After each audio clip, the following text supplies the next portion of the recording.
হঠাৎ আপনাকে এক ডাক্তার রিপোর্ট দিয়ে বলল আপনি মাত্র 30 দিন বাঁচবেন, আপনার ক্যান্সার হয়েছে, এখন আপনার শেষ স্টেজ যাচ্ছে।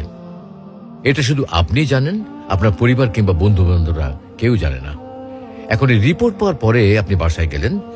প্রতিদিনের মতো আজকেও আপনার বাবা আপনাকে বকাঝকা শুরু করলো, তোকে দিয়ে কিচ্ছু হবে না, সারাদিন কোথায় থাকিস তুই, অকাজের ছেলে, ইত্যাদি ইত্যাদি। এই মধ্যবিত্তের বাবার যেমন হয় আর কি। তখন কি প্রতিদিনের মতো আজও আপনি তর্ক করা শুরু করবেন, নাকি প্রাণ ভরে বাবার বকাগুলো শেষবারের মতো আরেকবার শুনে নেবেন? হঠাৎ আপনার মা এসে আপনাকে বলল, নে বাবা ভাতটা খেয়ে নে। আপনার মনে হবে এই বুঝি আপনার মায়ের শেষ হাতের খাওয়া, আপনি আর বাঁচবেন না। আপনি পরম তৃপ্তি নিয়ে খাবেন এবং আপনার কাছে মনে হবে এটা আপনার শ্রেষ্ঠ খাবার, যদিও ডাল ভাত হোক না কেন। আপনি বের হলেন, পুরনো এক বন্ধুর সাথে দেখা, আপনি যাকে মোটেও সহ্য করতে পারেন না, সবসময় তার সাথে কথা কাটাকাটি হয়, আজকেও সে আপনাকে কিছু কথা